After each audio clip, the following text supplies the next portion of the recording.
Hello everyone, welcome to online AD classes. इस session में हम economic survey 2021 and central budget 2021 को cover करने वाले हैं अफरोज़ अख्तर सर की बुक से। और इस किताब से मैं मॉक टेस्ट भी कराने वाली हूँ इसके बाद।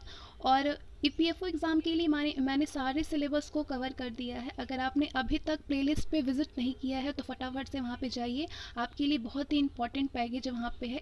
ईपीएफओ एग्ज़ाम से रिलेटेड सारी चीज़ों को मैंने कवर किया है और सारी चीज़ें आपको प्लेलिस्ट पे मिल जाएंगी। प्लेलिस्ट पे विजिट करिए। आज हम चर्चा करेंगे इकोनॉमिक सर्वे पे और सेंट्रल बजट पे इस सेशन में। सेशन बहुत ही इंपॉर्टेंट होने वाला है और आपके लिए जितने भी सेशन इस समय आ रहे हैं वो सारे ही बहुत ज़्यादा इंपॉर्टेंट होंगे। सारे को ज्वाइन करिए, वीडियो को लास्ट तक देखिए, रिवीजन करिए। तो आइए चर्चा करते हैं आर्थिक समीक्षा 2020-21 में क्या इंपॉर्टेंट है। इस समीक्षा में वित्तीय वर्ष 2020-21 में भारत की जीडीपी में 7.7% की गिरावट का अनुमान है। पहली छमाही में 15.7% और दूसरी छमाही में 0.1% की गिरावट का अनुमान है। वैश्विक आर्थिक उत्पादन में वर्ष 2020 में 4.4% की गिरावट का अनुमान है, जो कि एक सदी में सबसे तेज संकुचन है। भारतीय अर्थव्यवस्था में कई उच्च आवृत्ति संकेतकों और आत्मनिर्भर भारत मिशन के सहयोग से एक वी आकार यानी वी शेप्ड की रिकवरी हो रही है। वित्तीय वर्ष 2021-22 में भारत की वास्तविक जीडीपी की वृद्धि दर 11.0% और सांकेतिक जीडीपी की वृद्धि दर 15.4% रहने का अनुमान है। अप्रैल से दिसंबर 2020 तक भारत का पूंजीगत व्यय 3.17 लाख करोड़ रुपए रहा, जो कि पिछले वर्ष की इसी अवधि के दौरान पूंजीगत व्यय से 24% अधिक था। भारत सरकार ने कुल व्यय में भी 11% की सालाना वृद्धि दर्ज की गई, जो कि अप्रैल से दिसंबर 2019 के दौरान 21.11 लाख करोड़ रुपए से बढ़कर के अप्रैल दिसंबर 2020 की अवधि में 23.4 लाख करोड़ रुपए रहा। अप्रैल से नवंबर 2020 के अंत में केंद्र सरकार का वित्तीय घाटा बजट अनुमान की तुलना में 135.1% रहा, जो कि अप्रैल से नवंबर 2019 की अवधि में बजट अनुमान की तुलना में 114.8% था। अप्रैल से दिसंबर 2020 के दौरान व्यापार घाटा पिछले वर्ष की इसी अवधि के दौरान 125.9 बिलियन अमेरिकी डॉलर की तुलना में मात्र 57.5 बिलियन अमेरिकी डॉलर था। अप्रैल से नवंबर 2020 के दौरान भारत का संयुक्त राज्य अमेरिका, बांग्लादेश और नेपाल के साथ अनुकूल व्यापार संतुलन है, जबकि भारत का सबसे अधिक व्यापार घाटा चीन, इराक और सऊदी अरब के साथ में है। अप्रैल से दिसंबर 2020 के दौरान भारत का कुल निर्यात 200.8 बिलियन अमेरिकी डॉलर हुआ है। अप्रैल से दिसंबर 2020 के दौरान भारत का कुल आयात 258.3 बिलियन अमेरिकी डॉलर हुआ है। अप्रैल से अक्टूबर 2020 के दौरान शुद्ध प्रत्यक्ष विदेशी निवेश अंतर्वाह 27.5 बिलियन अमेरिकी डॉलर दर्ज किया गया, जो कि 2019-20 की इसी अवधि की तुलना में 14.8% रहा। भारत का चालू खाता घाटा विगत 10 वर्षों में औसतन सकल घरेलू उत्पाद का 2.2% रहा है। अप्रैल से नवंबर 2020 में भारत के सबसे बड़े आयात स्रोत के रूप में मूल आयात करने वाले 10 शीर्ष देशों में चीन भारत का सबसे बड़ा आयात स्रोत है। देश के GWA में कृषि और संबद्ध क्षेत्रों का हिस्सा 2014-15 के 18.2% से घट करके 2019-20 में केवल 17.8% रह गया है। देश के GVWA में कृषि और संबद्ध क्षेत्रों का हिस्सा 2014-15 के 18.2% से घट करके 2019-20 में केवल 17.8% रह गया है। कृषि क्षेत्र के अंतर्गत फसलों और वानिकी का हिस्सा वित्तीय वर्ष 2014-15 के 11.2% से घट करके वित्तीय वर्ष 2018-19 में केवल 9.4% रह गया है। वित्तीय वर्ष 2020-21 के दौरान यद्यपि संपूर्ण अर्थव्यवस्था के लिए GVA 7.2% की दर से सिकुड़ गया, तथापि कृषि क्षेत्र के लिए GVA के विकास ने 3.4% की सकारात्मक वृद्धि दर बनाए रखी।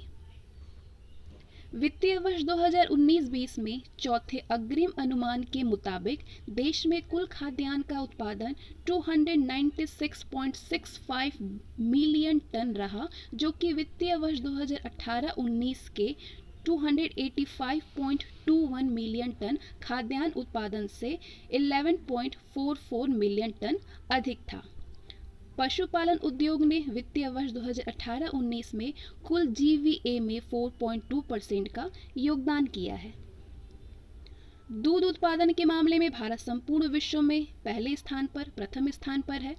देश में दूध का उत्पादन वर्ष 2014-15 के 146.3 बिलियन टन से बढ़कर के वर्ष 2019-20 में 198.4 बिलियन टन हो गया है। मछली उत्पादन के मामले में विश्व में भारत का दूसरा स्थान है और वैश्विक उत्पादन में इसका योगदान 7.58% है। वित्तीय वर्ष 2019-20 में भारत में अभी तक सबसे अधिक मछली उत्पादन 14.16 मिलियन टन दर्ज किया गया है।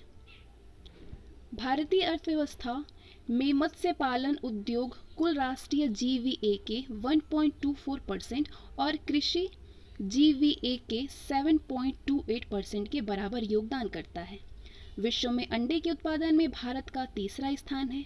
देश में अंडों का उत्पादन वित्तीय वर्ष 2014-15 के 78.48 बिलियन से बढ़कर के वित्तीय वर्ष 2019-20 में 114.38 बिलियन हो गया है।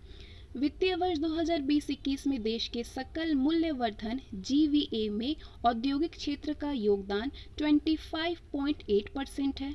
वित्तीय वर्ष 2020-21 में औद्योगिक क्षेत्र के सकल मूल्यवर्धन GVA की वृद्धि दर 9.6% रहने का अनुमान है। GVA में विद्युत, गैस, जल आपूर्ति और अन्य उपयोगी सेवाओं का हिस्सा वर्ष 2012 में 2.3% से बढ़कर के वर्ष 2021 में 2.7% हो गया है, जबकि अन्य सभी औद्योगिक क्षेत्रों में गिरावट हुई है। वित्तीय वर्ष 2020-21 में GVA में खनन, विनिर्माण और निर्माण क्षेत्र की वृद्धि दर 12.4%, खनन 9.4%, विनिर्माण और 12.6% निर्माण क्षेत्र की वृद्धि दर रहने का अनुमान लगाया गया है। भारत संयुक्त राज्य अमेरिका और चीन के बाद दुनिया का तीसरा सबसे बड़ा ऊर्जा उपभोक्ता है। भारत की अर्थव्यवस्था में सेवा क्षेत्र का महत्व बरकरार है। भारत के सकल मूल्यवर्धन GVA में सेवा क्षेत्र का योगदान 54% से अधिक है। प्रथम अग्रिम अनुमानों के अनुसार सेवा क्षेत्र के सकल मूल्यवर्धन में वित्तीय वर्ष 2020-21 में 8.8% तक संकुचन होने का अनुमान है, जबकि वित्तीय वर्ष 2019-20 में इसमें 5.5% की वृद्धि हुई है। उपक्षेत्र व्यापार, होटल, परिवहन, संचार और प्रसारण संबंधी सेवाएं, वित्तीय, रियल एस्टेट और व्यावसायिक सेवाएं तथा लोक प्रशासन, रक्षा एवं अन्य सेवाओं में क्रमशः 21.41% है, 3.68% और 0.82% का संकुचन होने का अनुमान है। आर्थिक सर्वेक्षण के बाद हम बात करेंगे सेंट्रल बजट 2021 पे। केंद्रीय बजट 2021-22 देश का पहला डिजिटल केंद्रीय बजट है। ये मुख्यतः 6 स्तंभों पर आधारित है। वो 6 स्तंभ हैं। स्वास्थ्य और कल्याण, इसमें केंद्रीय बजट 2021-22 में स्वास्थ्य और कल्याण के लिए 2,23,846 करोड़ रुपए आवंटित किए गए हैं। केंद्रीय बजट 2021-22 में कोविड-19 टीकाकरण के लिए 35,000 करोड़ रुपए का प्रावधान किया गया है। एक नई केंद्र प्रायोजित योजना PM आत्मनिर्भर स्वस्थ भारत योजना 64,180 करोड़ रुपए के परिव्यय के साथ शुरू की जाएगी। 2,87,000 करोड़ रुपए के परिव्यय के साथ 5 वर्षों के लिए जल जीवन मिशन शहरी की शुरुआत की जाएगी। इसका प्रमुख उद्देश्य सभी 4,378 शहरी स्थानीय निकायों में 2.86 करोड़ घरेलू नल कनेक्शनों के साथ सर्वसुलभ जल आपूर्ति और 500 अमृत शहरों अमृत सिटी में तरल अपशिष्ट प्रबंधन की व्यवस्था करना है। शहरी स्वच्छ भारत मिशन 2.0 को 2021-26 से 5 वर्षों की अवधि के लिए 1,41,678 करोड़ रुपए के कुल वित्तीय आवंटन से कार्यान्वित किया जाएगा।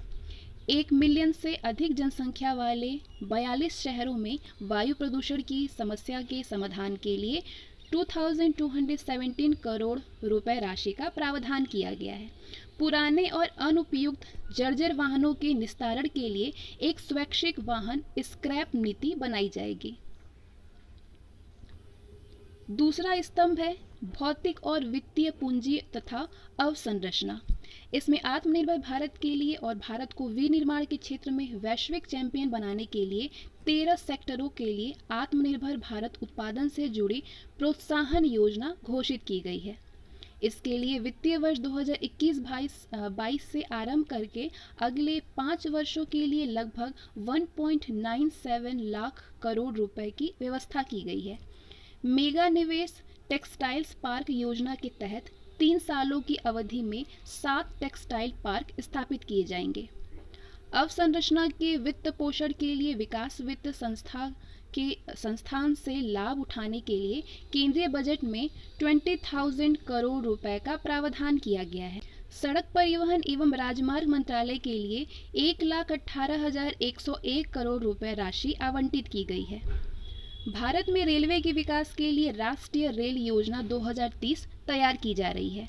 रेलवे के लिए 1,10,055 करोड़ रुपए की राशि प्रदान की गई है, जिसमें कि 1,07,100 करोड़ रुपए पूंजीगत व्यय के रूप में सम्मिलित है। दिसंबर 2023 तक ब्रॉड गेज मार्गों पर 100% विद्युतीकरण करने का लक्ष्य रखा गया है। सार्वजनिक बस परिवहन सेवाओं का विस्तार करने के लिए 18,000 करोड़ रुपए की लागत से एक नई योजना प्रारंभ की जाएगी। आने वाले 5 सालों में 3,05,984 करोड़ रुपए के व्यय से एक परिष्कृत और सुधार आधारित तथा परिणाम संबद्ध विद्युत वितरण क्षेत्र योजना शुरू की जाएगी। बीमा कंपनियों में स्वीकार्य एफडीआई निवेश की सीमा को 49% से बढ़ाकर के 74% करने का प्रावधान किया गया है। पीएसबी की वित्तीय क्षमता को बढ़ाने के लिए वित्तीय वर्ष 2021-22 में 20,000 करोड़ रुपए अतिरिक्त पुनः पूंजीकरण किया जाने का प्रावधान है। 20 करोड़ रुपए अतिरिक्त पुनः पूंजीकरण किया जाने का प्रावधान किया गया है। पीएसबी की वित्तीय क्षमता को बढ़ाने के लिए वित्तीय वर्ष 2021-22 में 20,000 करोड़ रुपए अतिरिक्त पुनः पूंजीकरण किया जाने का प्रावधान में रुपए 20,000 करोड़ अतिरिक्त पुनः पूंजीकरण किया जाने का प्रावधान किया गया है। तीसरा स्तंभ है आकांक्षी भारत का समग्र विकास। इसमें सभी जिन्सों के लिए उत्पादन लागत का कम से कम 1.5 गुना न्यूनतम समर्थन मूल्य सुनिश्चित करना। वित्तीय वर्ष 2021-22 में कृषि क्रेडिट लक्ष्य बढ़ा करके 16.5 लाख करोड़ रुपए कर दिया गया है। ग्रामीण बुनियादी ढांचा विकास निधि 30,000 करोड़ रुपए से बढ़ा करके 40,000 करोड़ रुपए की जाएगी। सूक्ष्म सिंचाई निधि दोगुनी करके 10,000 करोड़ रुपए की गई है। वित्तीय वर्ष ने मछली पकड़ने और मछली उतारने वाले केंद्रों के विकास में पर्याप्त निवेश का प्रस्ताव रखा है। मछली पकड़ने के लिए 5 प्रमुख केंद्रों कोच्चि, चेन्नई, विशाखापट्टनम, पारादीप और पेटुआ घाट को आर्थिक गतिविधियों के केंद्र के रूप में विकसित किया जाएगा। सरकार ने एक राष्ट्र एक राशन कार्ड योजना शुरू की है, जिसमें कि लाभार्थी देश में कहीं भी अपने राशन का दावा कर सकते हैं। एक राष्ट्र एक राशन कार्ड योजना 32 राज्यों और केंद्र शासित प्रदेशों में लागू है। 32 राज्यों और केंद्र शासित प्रदेशों में लागू है और 69 करोड़ लाभार्थियों तक पहुंच रही है। ये संख्या इस योजना के तहत शामिल लाभार्थियों की कुल संख्या की 86% है। बाकी 4 राज्यों और केंद्र शासित प्रदेशों अगले कुछ महीनों में इससे जुड़ जाएंगे। अनुसूचित जाति, अनुसूचित जनजाति और महिलाओं के लिए चलाई गई स्टैंड अप इंडिया स्कीम के अंतर्गत ऋण की सुविधा और बेहतर बनाने के लिए मार्जिन मनी की आवश्यकता को 25% से कम करके 15% कर दिया गया है। एमएसएमई क्षेत्र के लिए 15,700 करोड़ रुपए का प्रावधान किया गया है। चौथा स्तंभ है मानव पूंजी का पुनः शक्तिवर्धन। इसमें 15,000 से अधिक विद्यालयों में राष्ट्रीय शिक्षा नीति को लागू करके उनकी गुणवत्ता में सुधार किया जाएगा। गैर सरकारी संगठनों अथवा निजी स्कूलों राज्यों के साथ भागीदारी करके 100 नए सैनिक स्कूल स्थापित किए जाएंगे। लद्दाख में उच्चतर शिक्षा की व्यवस्था करने के लिए लेह में एक केंद्रीय विश्वविद्यालय स्थापित किया जाएगा। जनजातीय क्षेत्रों में 750 एकलव्य मॉडल रिहायशी स्कूलों की स्थापना का लक्ष्य रखा गया है। अनुसूचित जाति के कल्याण के लिए पोस्ट मैट्रिक छात्रवृत्ति योजना पुनः प्रारंभ की जाएगी, जिससे 2025-26 तक 6 वर्षों के लिए 35,219 करोड़ रुपए की राशि का आवंटन किया गया है।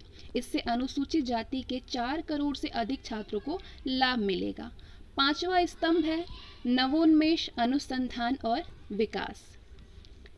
इसमें राष्ट्रीय अनुसंधान फाउंडेशन के लिए आगामी 5 वर्षों के लिए 50,000 करोड़ रुपए का प्रावधान किया गया है। भुगतान के डिजिटल लेन देन को बढ़ावा देने के लिए प्रस्तावित योजना के लिए 1,500 करोड़ रुपए का प्रावधान किया गया है। 1,500 करोड़ रुपए का प्रमुख भारतीय भाषाओं में शासन और नीति से संबंधित ज्ञान को उपलब्ध कराने के लिए राष्ट्रीय भाषा अनुवाद मिशन की शुरुआत की जाएगी। गहरे महासागर मिशन सर्वेक्षण, अन्वेषण और गहरे महासागर की जैव विविधता के संरक्षण के लिए 5 वर्षों में 4,000 करोड़ रुपए के परिव्यय की व्यवस्था की गई है।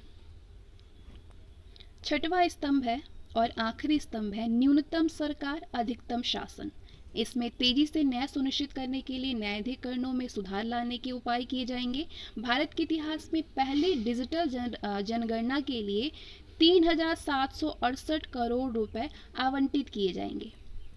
पुर्तगाल से गोवा राज्य की स्वतंत्रता की हिरकर जयंती समारोह मनाने के लिए गोवा सरकार को 300 करोड़ रुपए का अनुदान दिया जाएगा। असम और पश्चिम बंगाल में चाय बागान कामगारों, विशेष रूप से महिला और उनके बच्चों के कल्याण के लिए विशेष योजना के लिए 1,000 करोड़ रुपए का आवंटन किए जाने का प्रावधान है। पूंजीगत व्यय में तीव्र वृद्धि। वर्ष 2021-22 के लिए पूंजीगत व्यय में तेजी वृद्धि कर रुपए 5.54 लाख करोड़ प्रदान किए गए हैं, जो कि 2020-21 में आवंटित 4.12 लाख करोड़ रुपए से 34.5% अधिक है। राज्य और स्वायत्त शासी संगठनों को उनके पूंजीगत व्यय के लिए 2 लाख करोड़ रुपए से अधिक की राशि प्रदान की जाएगी। पूंजीगत व्यय की अच्छी प्रगति को देखते हुए परियोजनाओं, कार्यक्रमों और विभागों के लिए प्रदान किए जाने वाले आर्थिक कार्य विभाग के बजट में 44,000 करोड़ रुपए से अधिक की राशि रखी गई है। राजकोषीय स्थिति की बात करें तो केंद्रीय बजट 2020-21 के लिए कुल बजट अनुमान रुपए 30.42 लाख करोड़ था, जबकि संशोधित अनुमान 34.50 लाख करोड़ रुपए है। केंद्रीय बजट 2020-21 में पूंजीगत व्यय के लिए बजट अनुमान रुपए 4.12 लाख करोड़ की तुलना में संशोधित अनुमान 2020-21 में रुपए 4.39 लाख करोड़ रुपए था। वित्तीय वर्ष 2021-22 के बजट के अनुमान में अनुमानित व्यय रुपए 34.83 लाख करोड़ रखा गया है, जिसमें कि रुपए 5.5 लाख करोड़ पूंजीगत व्यय के लिए शामिल है। केंद्रीय बजट 2020-21 के बजट अनुमान की तुलना में 34.5% अधिक है। बजट अनुमान 2021-22 में राजकोषीय घाटा जीडीपी का 6.8% होने का अनुमान है। सरकार की उधारी, बहुपक्षीय उधारी, लघु बचत कोष बचत कोष और लघु अवधि ऋण से प्राप्त धन के कारण 2020-21 के संशोधित अनुमान के अनुसार राजकोषीय घाटा जीडीपी का 9.5 हो गया है। राजकोषीय समेकन के पथ पर अग्रसर रहते हुए राजकोषीय घाटे को निरंतर कम करते हुए वित्तीय वर्ष 2025-26 तक जीडीपी के 4.5% तक लाने का लक्ष्य रखा गया है। इसके साथ ही हमारे आज के सेशन समाप्त होते हैं। आपका आर्थिक सर्वेक्षण और सेंट्रल बजट भी समाप्त होता है। वीडियो को लाइक करिए, ज़्यादा से ज़्यादा शेयर करिए, चैनल पे बने रहें, चैनल को सब्सक्राइब करके बेल आइकन को प्रेस कर दें। इस समय आपके लिए बहुत इंपॉर्टेंट वीडियोज़ आने वाले हैं। मिलते हैं नेक्स्ट सेशन में।